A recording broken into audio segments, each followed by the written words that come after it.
భాగంలోకి మనం వెళదాం.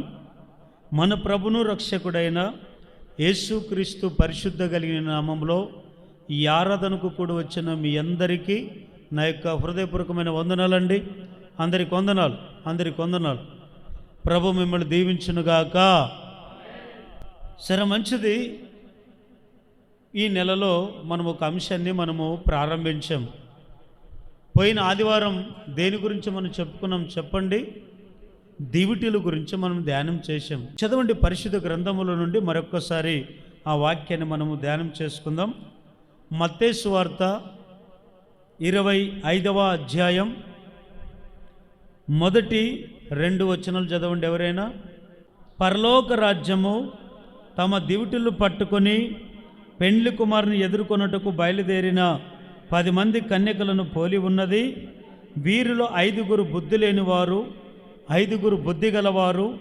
బుద్ధి లేనివారు తమ దివిటీలను పట్టుకొని తమతో కూడా నూనె తీసుకొని పోలేదు.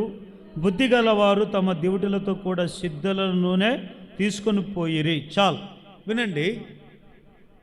ఈ పరలోక రాజ్యము 10 మంది కన్యకలకు పోల్చబడి ఉందని, ఆ పరలోకానికి పెండ్లి కుమారుడైన యేసయ్య పిలిచాడని మనకు ఈ అధ్యాయంలో అర్థమవుతుంది.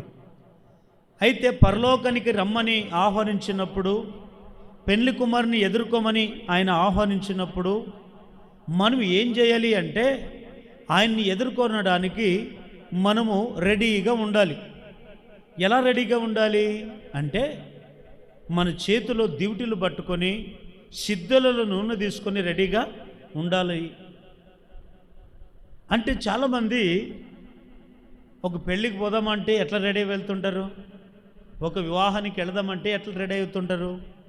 ఇంకా విలువైన వస్త్రాలు ధరించుకొని, బంగారు నగలు పెట్టుకొని, ఏమండి వాళ్ళకి కలిగిన దాంట్లో అనేక అలంకరించుకొని రెడీగా వాళ్ళు పెళ్ళికి వెళ్ళిపోతారు.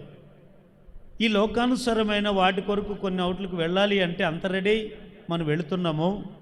మరి పరలోకములో ఉండే ఆ దేవుడు, పరలోకములో ఉండే యేసుక్రీస్తు వారు పెండ్లి కుమారుడికి లోకానికి రాబోతున్నాడు కదా, మనం ఎలా రెడీగా ఉండాలి అంటే దివిటీలు పట్టుకొని మనం రెడీగా ఉండాలంట. ఏంటయ్యా దివిటీలు అంటే, నిన్న ఆదివారం ఏం చెప్పుకున్నాం? ఏంటి దివిటి? మంచి బుద్ధి అనే దివిటిని పట్టుకొని మనము రెడీగా ఉండాలి. ఎలాంటి దివిటి పట్టుకొని మనం రెడీగా ఉండాలో ఈ వారం మనం నేర్చుకుందాం. చదవండి నహూము గ్రంథం 2వ అధ్యాయం 4వ వచనం. వీధులలో రథములు మిక్కిలి తొందరగా పోవుచున్నవి, రాజమార్గములలో రథములు ఒకదాని మీదనొకటి పడుచు పరిగెత్తుచున్నవి. అవి దివిటి వలె కనబడుచున్నవి, మెరుపు వలె అవి పెరగెత్తుచున్నవి. చాలా ఒకసారి గట్టిగా లేలు అని చెప్పండి. 2వ దివిటి ఏమిటంటే రథము అనే దివిటి. ఈరోజు అంశం పేరు ఏమిటంటే రథము అనే దివిటి అనండి. ఏంటి రథము? బాగా వినాలి. రథము అంటే ఏమిటి? రథాలు చూసారా లేదు? ఎప్పుడైనా రథాలు చూసారా? ఎవరికైనా పెళ్ళి జరిగినప్పుడు, వివాహం జరుగుతూ ఉంటే కొందరిని రిసెప్షన్లప్పుడు తిప్పుతారు చూడండి ఊరంతా. ఏమేసి తిప్పుతారు? రథం. రథం కాకుండా ఇంకోటి ఏదేది ఇంకో దాంట్లో తిప్పొచ్చు కదా. అంటే ఒక వివాహం జరగాలంటే రథాన్ని వాడతారు. దేనికి వాడతారు? ఇంకా యుద్ధాలకి వాడతారు. ఎక్కడైనా యుద్ధం జరుగుతుందంటే ఏం వాడతారు? రథములు. మీరు చూశారు లేదో, రథానికి ఒక 4 గుర్రాలు కట్టింటారు, లేదా 2 గుర్రాలు కట్టింటారు. ఆ రథాలన్నీ దేనికి అంటే ఒక యుద్ధానికి వెళ్ళాలంటే రథం వేసుకొని వెళ్ళాలి. రథం లేకుండా యుద్ధానికి వెళ్ళలేరు. రథం లేకుండా యుద్ధం చేయకూడదు.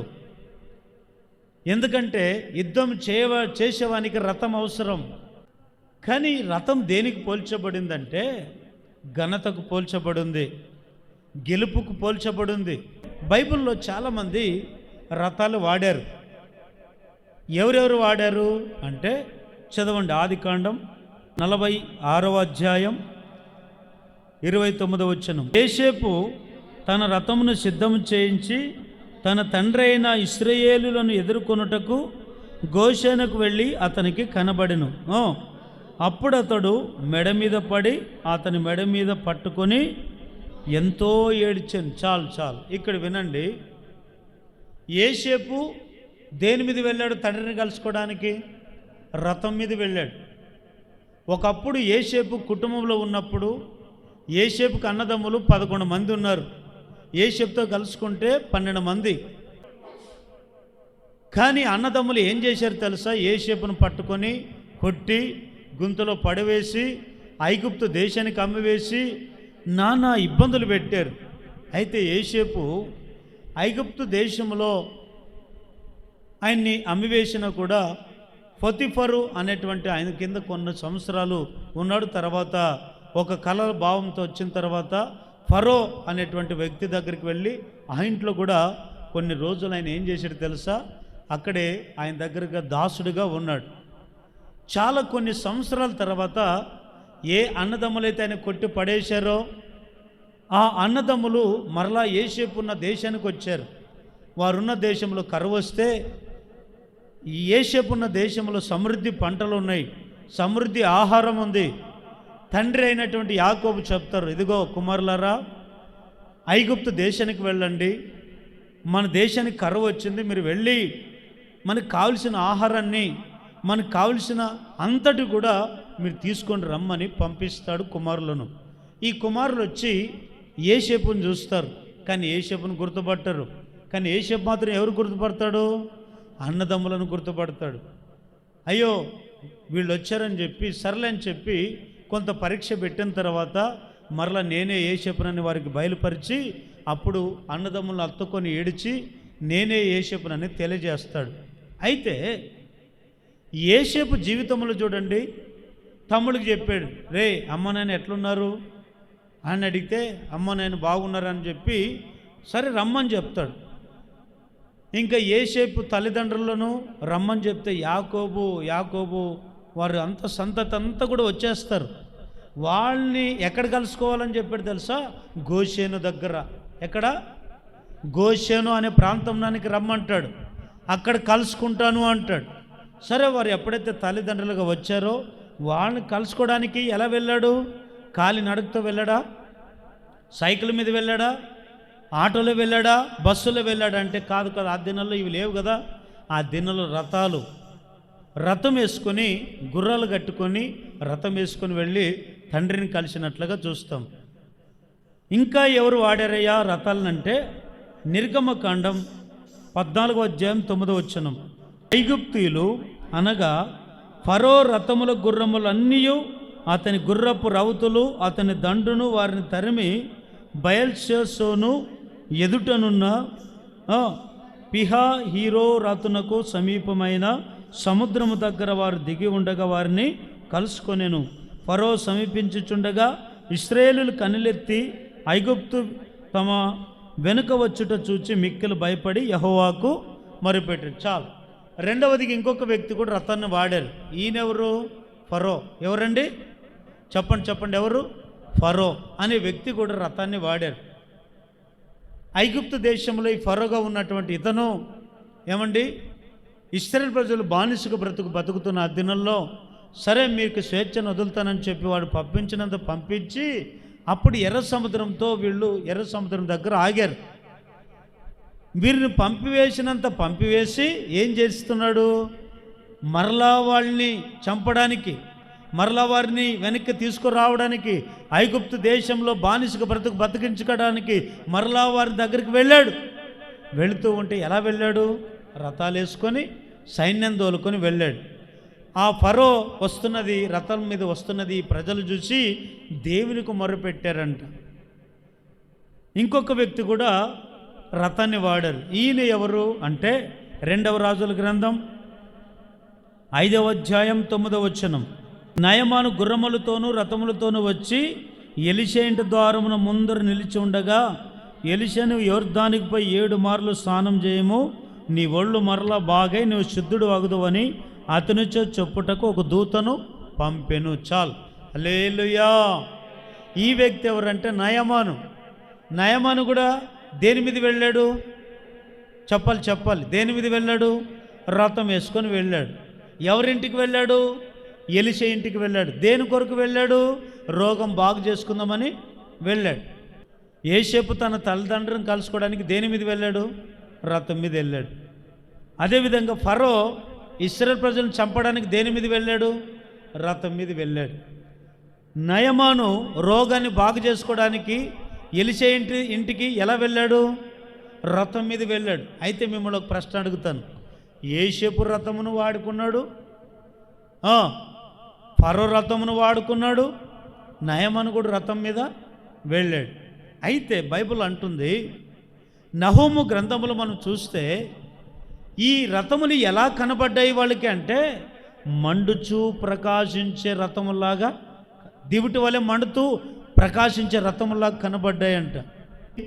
రథానికి పోల్చబడింది. రథము కూడా దేనికి పోల్చబడింది? దివిటికి పోల్చబడింది.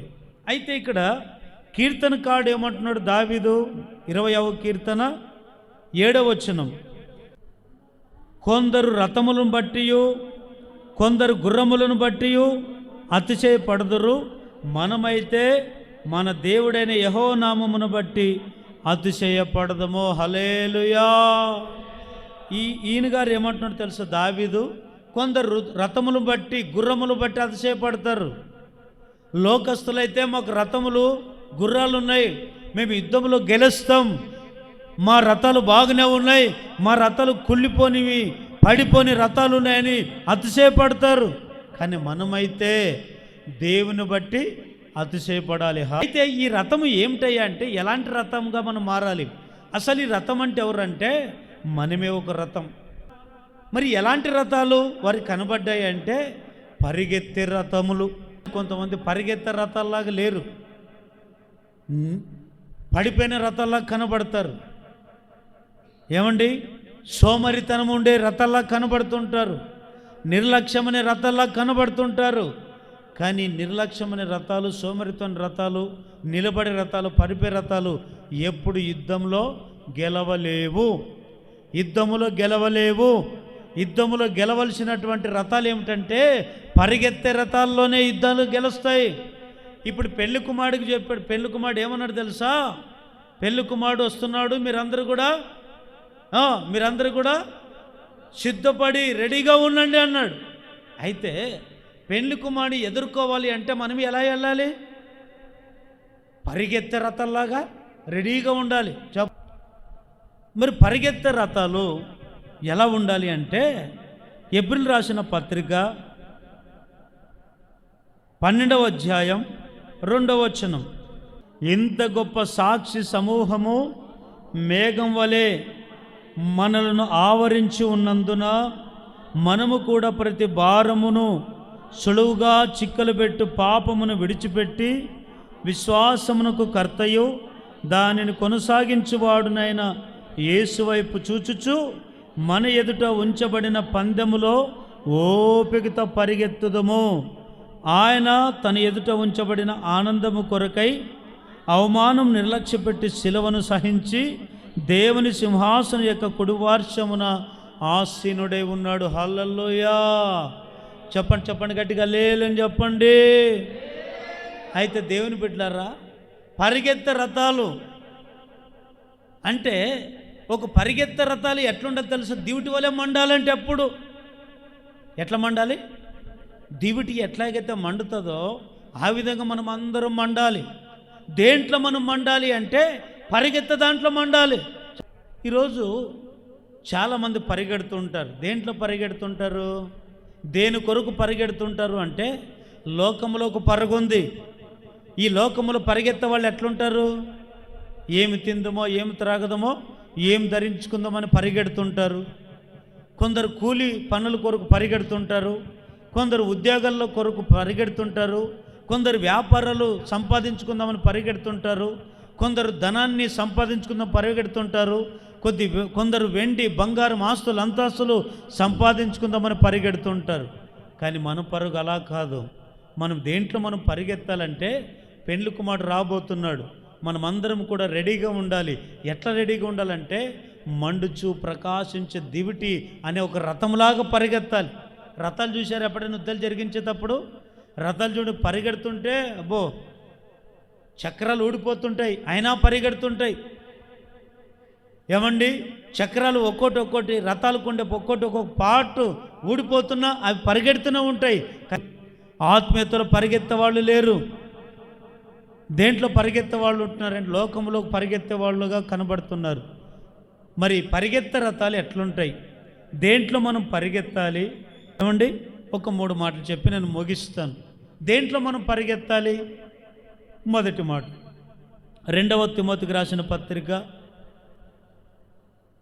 4వ అధ్యాయం 7వ వచనం, మంచి పోరాటం పోరాడి తిని నా పరుగు కడముట్టించి తిని విశ్వాసం కాపాడుకుంటుని ఇక మీదట నా కొరకు నీతి కిరీటం ఉంచబడి ఉన్నది. ఆ దినమందు నీతి గల న్యాయాధిపతి అయిన ప్రభు అది నాకు మాత్రమే కాకుండా తన ప్రత్యక్షతను ఆపేక్షించే వారందరికీ అనుగ్రహించునుగాక. గట్టిగా ఆమేన్ చెప్పండి. దేంట్లో మనం పరిగెత్తాలి అంటే మొదటగా మంచి పోరాటంలో పరిగెత్తాలంట. కొంతమంది మంచి పోరాటంలో పరిగెత్తరు. ఈ మంచి పోరాటం అనేది ఏమిటో తెలుసా? ఒక పరుగుకు సాదృశ్యం. ఈరోజు ఆ మంచి పోరాటంలో మనం పరిగెడుతున్నామా? వెనుక అడుగేస్తూ విశ్వాసములో తగ్గిపోతూ అవిశ్వాసాలుగా మారి దేవుని విడిచిపెట్టి దేవుని సన్నిధిని వదిలిపెట్టి పోరాటాలు గెలవలేక ఇంతే నా బ్రతుకు, ఇంతే నా బాధ, ఇంతే నా జీవితం అనుకొని నిరాశ చెంది కొంతమంది పరిగెత్తలేకపోతున్నారండి. కానీ మనం మంచి పోరాటంలో పరిగెత్తాలి. దేవుని నమ్ముకున్న ప్రతి ఒక్కరూ క్రైస్తవుడు అని అనిపించబడుతున్న ప్రతి ఒక్కరూ మంచి పోరాటంలో పరిగెత్తాలి. పౌలు గారు అంటున్నారు, నేను మంచి పోరాటం పోరాడాను, నా పరుగు కడముట్టించాను అంటాడు. అంటే దేంట్లో నువ్వు పరిగెత్తవయ్యా పౌలు అని అడిగితే పౌలు అంటాడు, నేను మంచి పోరాటం పోరాడాను. ఒకప్పుడు ఈయన పోరాటం ఏమిటి? దేవుని నమ్ముకోకముందు లోకములో పోరాడాడు, వారిని వీరిని చంపదామని పోరాడాడు. క్రైస్తవులు అంటే అసహ్యతో మండి, కోపంతో మండి, పిల్లలను చూడడు, వృద్ధులను చూడడు, యవనస్తులను చూడడు. క్రైస్తవం అంటే పేరు ఎత్తితేనే ఇక్కడ మండేవాడు. వారిని చంపదామని పరిగెత్తుతున్నాడు.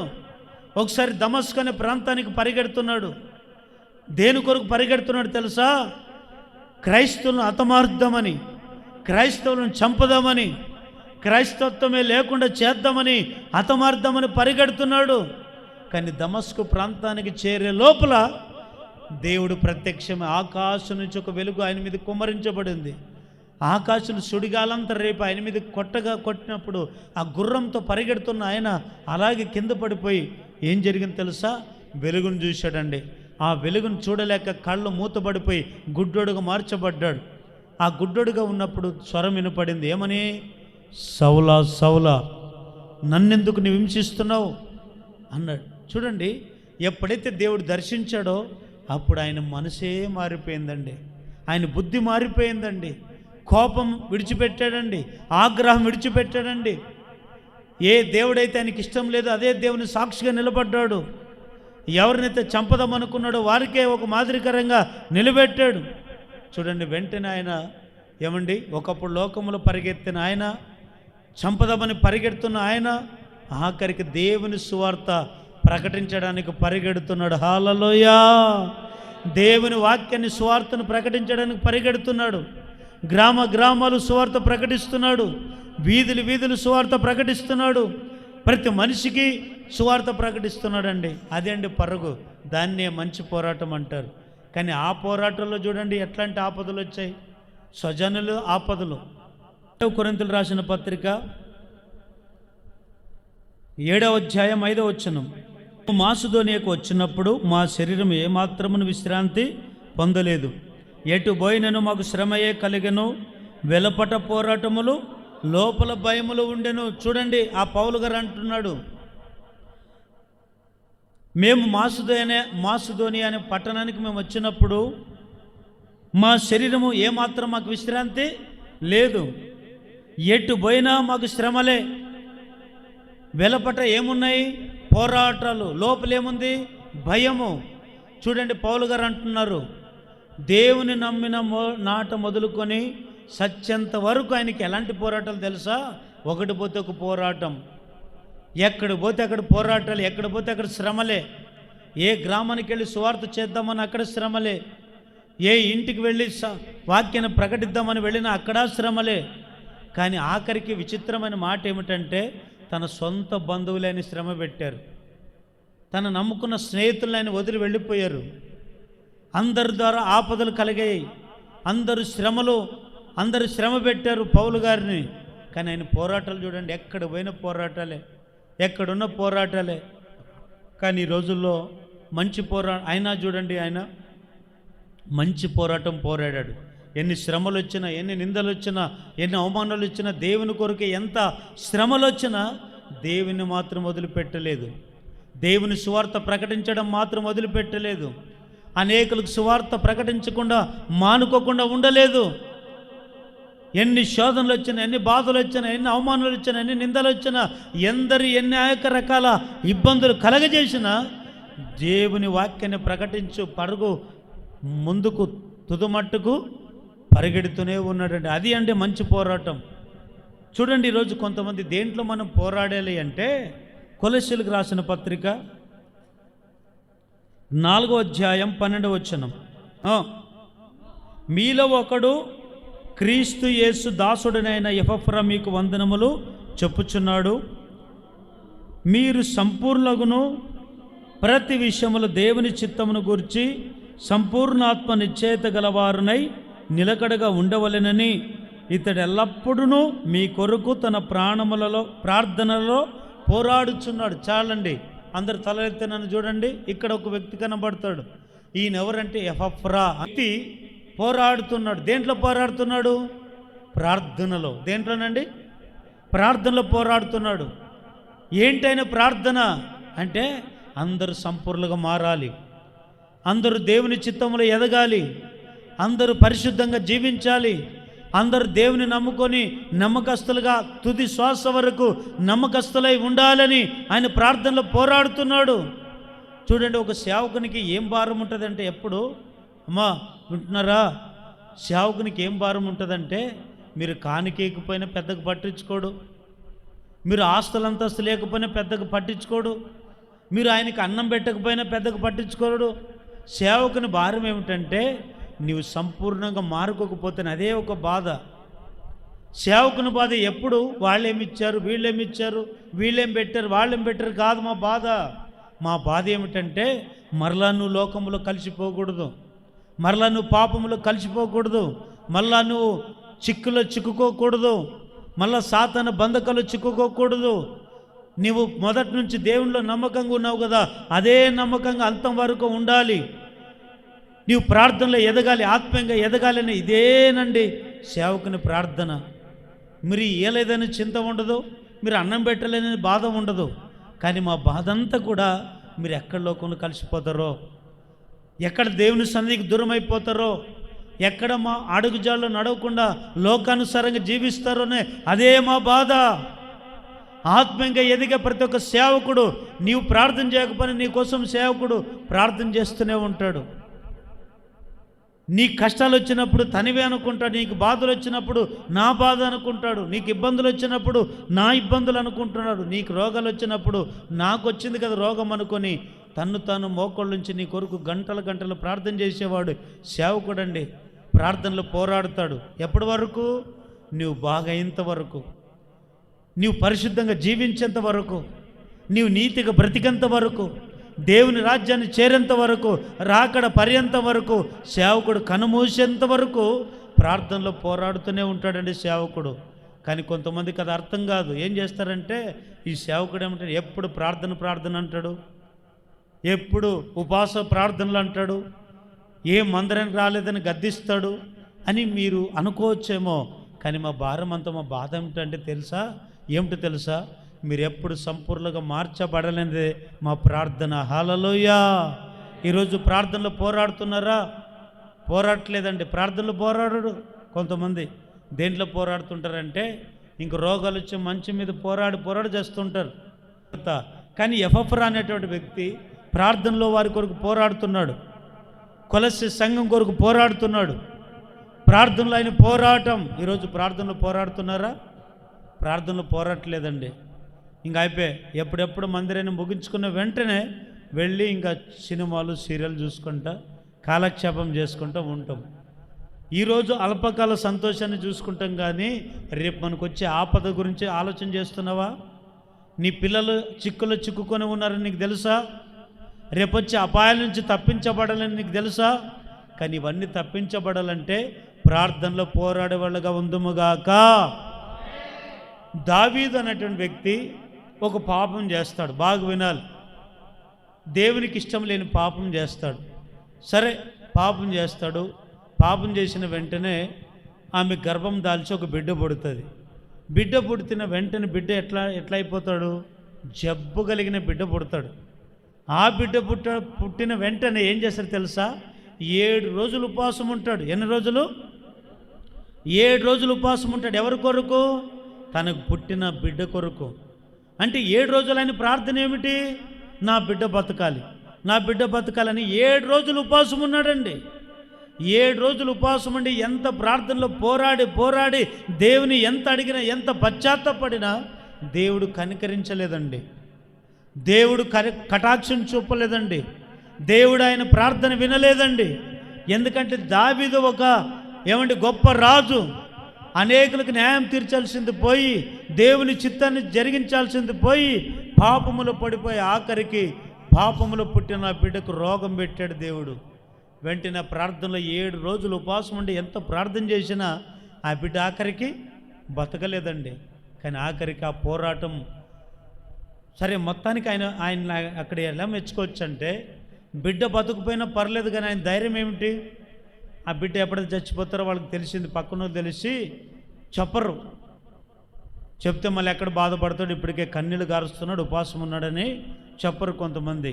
అప్పుడు దావీదే అడుగుతాడు, ఇదిగో నిజం చెప్పండి, నా బిడ్డ బతికాడో చచ్చాడా?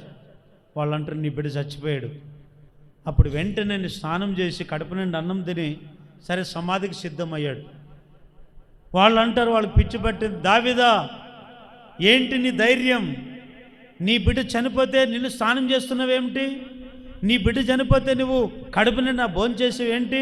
నీకేమని పిచ్చి పట్టిందా అంటే అప్పుడు దావీదు ఏమంటాడు, ఇదిగో నా బిడ్డ చనిపోయాడు, బతికి ఉన్నప్పుడు ఉపవాసం ఉండి నేను ప్రార్థన చేసిన, ఎక్కడ నా బిడ్డ బతుకుతాడో అని. కానీ దైవ చిత్తం అలా ఉంది కాబట్టి నా బిడ్డ చనిపోయినాడు, వాని కొరకు ఎంత కన్నీళ్ళు గారిస్తే తిరిగి వస్తాడా? ఎంత ఏడిస్తే తిరిగి వస్తాడా? రాడు కదా.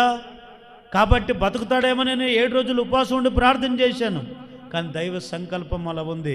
కాబట్టి నా బిడ్డకు దగ్గరికి నేను వెళ్ళాలి, కానీ తిరిగి నా బిడ్డ నా దగ్గరికి రాలేడు కదా. కానీ అక్కడ పోరాటం ఏమిటంటే, ఆయన పోరాటం ఏమిటంటే బిడ్డ బ్రతుకుతాడేమో అని ప్రార్థన చేశాడు, కానీ బిడ్డ బతకలేదు. కానీ కొన్నిసార్లు పోరాటంలో గెలుస్తామో ఓడుతామనేది పక్కన పెట్టండి, కానీ పోరాటం మాత్రం ఖచ్చితంగా చేయాలి, అది తర్వాత విషయం. కానీ మనం పోరాటం ఏంటంటే మన పోరాటము పరుగులో పోరాటం.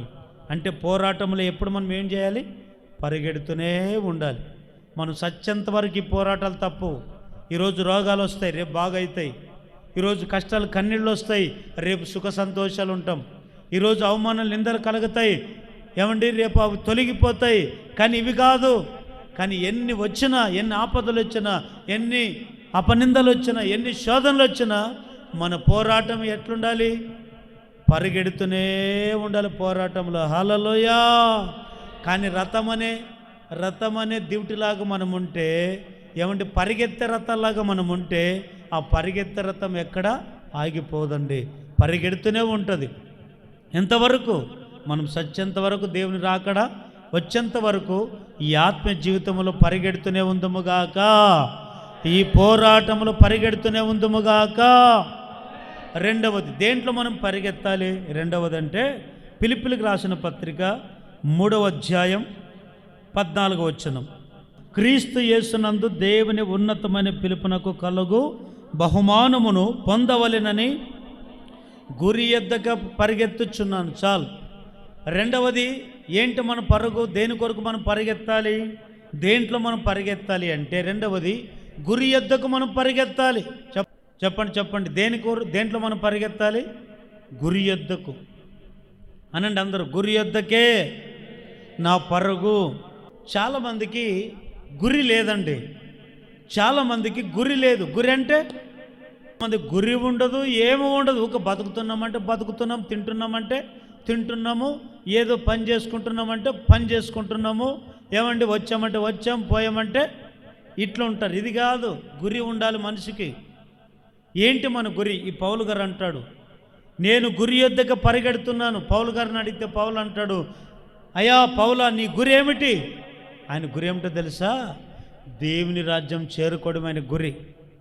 దేవుడు తనకిచ్చిన పని నెరవేర్చడమే గురి. దైవ చిత్తాన్ని నెరవేర్చడమైన గురి. దైవ సంకల్పాన్ని ముందుకు తీసుకొని వెళ్ళిపోవడమైన గురి. దేవుని యొక్క పనిని తుద ముట్టించదే దాని గురి. ఈరోజు మనకు ఆ గురి ఉందా? కొంతమందికి గురి లేదండి. అప్పుడప్పుడు కొంతమంది పిల్లల్ని అడుగుతుంటాం, చదువుకునే పిల్లల్ని, ఒరేయ్ నువ్వు లైఫ్లో ఏం అవ్వాలనుకున్నావంటే ఒకడు అంటుంటాడు, నాకైతే గుర్తు లేదండి అంటుంటారు. చదువుతుంటారు కానీ ఏం గురి ఏంటి నీ గురి? గురి లేకుండా చదవకూడదు, గురి లేకుండా పని చేయకూడదు, గురి లేకుండా ఏ ప్రయాస పడకూడదు. గురి అనేది ఒకటి ఉండాలి. ఆ గురి నిన్ను గమ్యం చేరుస్తుంది. ఈరోజు చాలామంది ఈ రోజుల్లో చాలామందికి గురి లేదండి.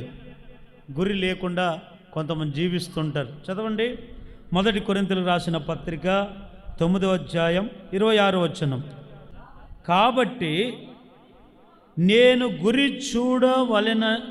చూడని వాని వలె పరిగెత్తువాడును కాను, గాలిని కొట్టినట్టు నేను పోట్లాడుట లేదు. కానీ ఒకవేళ ఇతరులకు ప్రకటించిన తర్వాత నేను భ్రష్టుడనై పోదునేమో అని నా శరీరం నలగొట్టి దాన్ని లోపరుచుకొనుచున్నాను. చూడండి, పౌలు గారు అంటాడు, నేను గురి లేకుండా పరిగెత్తవాడిని కాదు.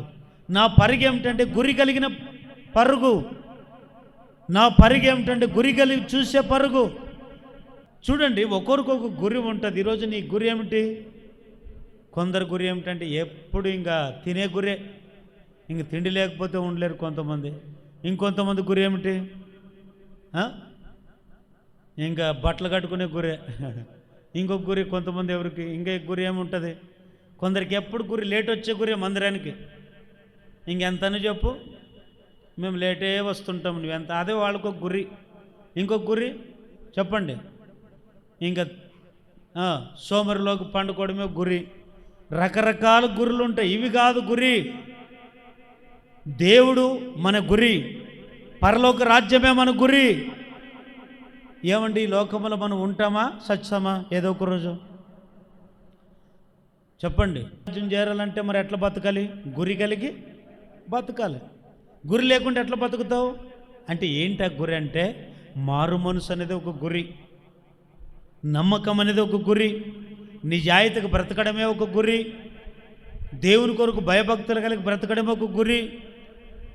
ఎవరు ఏ రూట్లోనైనా వెళ్ళని, ఎవరు ఏ జీవితాన్ని జీవించిన నా గురి ఏమిటంటే దేవుడే నా గురి, సంఘమే నా గురి, దేవుని వాక్యమే నా గురి, ప్రార్థనే నా గురి అని చెప్పుకునే వాళ్ళు కనబడుతున్నారా? ఈ గురి లేదండి కొంతమందికి. ఎంతసేపు ఉన్నా ఇంకేం సంపాదించుకుంది, ఏం కౌడు పెట్టుకోవాలి, ఏం చేయాలి, ఏం పెట్టాలి, ఎంతసేపు ఉన్నా దేవునికి ఇష్టం లేని గురిలే ఉంటాయి కొంతమందికి. కానీ పౌలు గారికి ఈ గురి కాదండి, దేవుడిచ్చిన గురి ఉంది, పరలోక రాజ్యం చేరడం ఆయన గురి. హల్లెలూయా, హల్లెలూయా చెప్పండి గట్టిగా. ఈరోజు మన పరలోకమే మన గురి. ఫిలిప్పీయులకు రాసిన పత్రిక 3వ అధ్యాయం 17వ వచనం. సహోదరులారా, మీరు నన్ను పోలి నడుచుకొనుడి, మేము మీకు మాదిరై ఉన్న ప్రకారము నడుచుకొనుడి, వారిని గురిపెట్టి చూడండి. ఇక్కడ పౌలు గారు అంటున్నారు, సహోదరులారా మీరు నన్ను పోలి నడుచుకునండి, మేము మీకు మాదిరై ఉన్న ప్రకారము మీరు నడుచుకునండి, మేము మీకు గురి అయి ఉన్నాం. ఈరోజు చూడండి, వాళ్ళని చూసి వీళ్ళు చెడిపోతుంటారు, వీళ్ళు చూసి. ఒకసారి మీరు 2 చేతులు ఎత్తి హల్లెలూయా అని చెప్పండి, ఇంకోసారి గట్టిగా హల్లెలూయా చెప్పండి. కొంతమంది చెడిపోవడానికి గల కారణం ఏమిటంటే వాళ్ళని చూసి వీళ్ళని చూసి చెడిపోతుంటారు. ఎట్లా కొంతమంది ఎట్లా చెడిపోతారంటే, అంత పెద్ద సొలొమోనే చెడిపోయాడు, అంత పెద్ద దావీదే పాపంలో పడిపోయాడు, అంత పెద్ద భక్తులే పడిపోయారు, మనమెంత అనుకుంటుంటారు. అంటే ఈ వ్యక్తికి పాపం మీద ఆశ ఉంటుంది, అందుకే వాళ్ళని పోల్చుకుంటారు. వాళ్ళని చూసి వీళ్ళని చూసి కాదు నీ గురి. అప్పుడప్పుడు చెప్తుంటాం, అన్న అట్లా బతకూడదన్నా, అక్క అలా బతకూడదు అక్క అంటున్నాం. ఎవరేమీ వాళ్ళు పెద్ద మాటలు అంటారు, నేను ఆడితే పెద్ద, నన్ను చిన్న మాటే కదా అబద్ధం చెప్పింది, ఒక మాటే కదా అంటుంటారు. ఒక మాట ఇంకెన్ని మాటలు కదా. వాళ్ళట్లా వాళ్ళే ఇంకా ఇట్లా అయిపోయారు, మేమెంత అనుకుంటుంటారు. అట్లా అనుకునేవాళ్ళు ఎప్పుడు గురిలో ముందుకు వెళ్ళలేరు. జాగ్రత్త. వాళ్ళని చూసి వీళ్ళని చూసి నీ గురి చేసుకొని పాపములు పడిపోకూడదు, దేవునికి దూరం కాకూడదు, దేవుని సన్నిధికి దూరం కాకూడదు. నీ భక్తి ఏమిటి, నీ విశ్వాసం ఏమిటి, నీ యొక్క గురి ఏమిటి, అది కలుసుకొని అది తలుచుకొని నిరంతరము జీవించాలి. దాన్ని అంటారు మండుచు పరిగెత్తే రథం. మండుచు పరిగెత్తే రథం. ఈ రథం అంట మండుతూ ఎప్పుడు పరిగెడుతూనే ఉంటుంది. ఏంటో రథమా నీ పరుగేమిటి? ఆ రథం అంటది ఒకటి పోరాటంలో నా పరుగు, రెండవది అంటది రథం అని పోరాటం ఏమిటి అంటే ఆయన అది అంటది రథము గురిలో నేను పరిగెడతానంటది. ఈరోజు గురిలో పరిగెడుతున్నావా? కొందరు వాళ్ళని చూసి వీళ్ళని చూసి లోకములో కలిసిపోతారు, వాళ్ళని పోల్చుకొని వీళ్ళని పోల్చుకొని లోకములో నాశనం అయిపోతారు. 16వ కీర్తన 8వ వచనం చదవండి. సదాకాలము యెహోవాయందు నా గురి నిలుపుచున్నాను, ఆయన నా కుడిపార్శ్వమందు ఉన్నాడు గనుక నేను కదల్చబడును. హల్లెలూయా. ఇంకోసారి గట్టిగా హల్లెలూయా అని చెప్పండి. సదాకాలం మన గురి ఎవరు? సదాకాలం గురి ఎవరు? ఆయనే. ఆయన అంటే ఎవరు? దేవుడు. మీకన్నా చెప్పుకున్నాండి, దేవుడే నా గురేనండి. కొంతమంది దేవుని గురిగా పెట్టుకోరు, లోకాన్ని గురిగా పెట్టుకుంటారు, అక్రమాన్ని గురిగా పెట్టుకుంటారు, చెడు సహవాసాన్ని గురిగా పెట్టుకుంటారు. ఎవరైనా చెడిపోతుంటే వారిని గురిగా పెట్టుకుంటారు, ఎవరైనా లోకములు నశించిపోతుంటే వారి గురిగా పెట్టుకుంటుంటారు.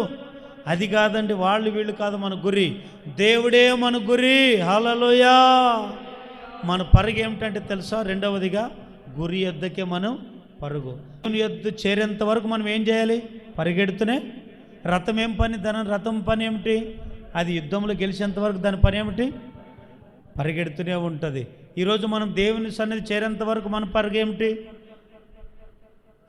మనం ఏం చేయాలి? పరిగెడుతూనే. పరిగెత్తే దాంట్లో పడిపోకూడదు, పతనం కాకూడదు. మూడవది దేంట్లో మనం పరిగెత్తాలంటే చివరి మాట చదవండి, ముగిస్తాను. 1 కొరింథీయులకు రాసిన పత్రిక 9వ అధ్యాయము 24వ వచనం. అందపు రంగమందు పరిగెత్తు వారందరూ పరిగెత్తుదురు గాని ఒక్కడే బహుమానం పొందవలెనని మీకు తెలియదా? అటువలే మీరు బహుమానం పొందినట్టుగా పరిగెత్తుడి. హల్లెలూయా. మూడవది దేంట్లో మనం దేని కొరకు పరిగెత్తాలి? దేంట్లో మనం పరిగెత్తాలంటే బహుమానం కొరకు పరిగెత్తాలి. ఏంటి బహుమానం? అమ్మా ఏంటి బహుమానం? దేవుని దగ్గర ఒక బహుమానం ఉంది. ఈరోజు మనం జీవించిన విధానానికంతా మనం నీతి క్రియలు కలిగి జీవిస్తే, పరిశుద్ధంగా జీవిస్తే, దేవుని చిత్తం కొరకు బ్రతికి జీవిస్తే మనకు ఒకరోజు పరలోకంలో బహుమానం ఉంది. ఈరోజు లోకానుసారమైన బహుమానాల కొరకు పరిగెడుతున్నారు. కొంతమంది క్రికెట్ బాగా ఆడితే వాళ్ళకు బహుమానం ఇస్తారు. కొంతమంది ఇంకా ఫుట్బాల్ బాగా ఆడితే ప్రభుత్వం బహుమానాలు ఇస్తుంది. కానీ మన బహుమానం ఏమిటో తెలుసా? పరలోకంలో దేవుడు ఉన్నాడు, ఆయన బహుమానం ఇస్తాడు. ఎలాంటి బహుమానం చెప్పండి? ఎలాంటి బహుమానాలు ఇస్తారు దేవుడు అంటే? ఒకటి జీవ కిరీటం అనే బహుమానం, రెండవది నీతి కిరీటం అనే బహుమానం, మూడవది మహిమ కిరీటం అనే బహుమానం, నాలుగవది ఇంకా ఇలా రకరకాల కిరీటాలైన బహుమానాలు ఉన్నాయి. బంగారు కిరీటం కూడా ఉంది. ఈ కిరీటాలన్నీ బహుమానాలు ఎవరి దగ్గర ఉన్నాయి? దేవుని దగ్గర ఉన్నాయి. ఈ బహుమానం కొరకు పరిగెత్తాలి. లోకానుసారమైన బహుమానాలు ఉంటాయి కొంతమందికి, దాని కొరకు పరిగెడుతుంటారు. ఎంతసేపున మనం లోకానుసారమైన బహుమానాల కొరకు మనం పరిగెడితే ఈ బహుమానం ఎంతకాలం మన దగ్గర ఉండవు. కానీ శాశ్వతమైన బహుమానము దేవుని దగ్గర ఉంది. ఆ బహుమానం కొరకు మనము పరిగెత్తుదుముగాక. ఈరోజు మిమ్మల్ని అడిగితే మీ బహుమానం ఈ దేని కొరకు పరిగెడుతున్నారు మీరు? లోకానుసారమైన బహుమానాల కొరకు కాదు. మనం సత్యంత వరకు చనిపోయిన తర్వాత దేవుడు పరలోకంలో బహుమానాలు ఇస్తాడు. ఆ బహుమానాల కొరకు పరిగెత్తండి. ఆ జీవ కిరీటాన్ని పొందుకునండి, మహిమ కిరీటాన్ని పొందుకోండి, ఏమండి బంగారు కిరీటాలు పొందుకునండి. ఆ బహుమానం కొరకు పరిగెత్తే పరుగుగా మన ముందుముగాక. అలాంటి రథములాగా మండుచు ప్రకాశిస్తూ పరిగెత్తుదుముగాక. చెప్పండి, ఈ దివిటి ఏమిటి? రథం అనే దివిటి. రథం అనే దివిటి మనం పరుగు. చెప్పండి, దేంట్లో మనం పరిగెత్తాలి? ఒకటి పోరాటంలో పరిగెత్తాలి, రెండవది గురి ఎద్దకు పరిగెత్తాలి, మూడవది బహుమానం కొరకు పరిగెత్తాలి. ఇదే పరిగెత్తే రథానికి ఉండే విలువ. కాబట్టి మనం కూడా అలాగ పరిగెత్తే రథంలాగా మారుదాం. యేసుక్రీస్తు వారి లోకానికి వచ్చే లోపల మనం కూడా పరిగెడుతూ ఆత్మీయతలో పరిగెత్తుతూ దేవుణ్ణి కలుసుకునే రోజుల్లో మనమందరం ఆయన కలుసుకొని ఉందముగాక. ఈ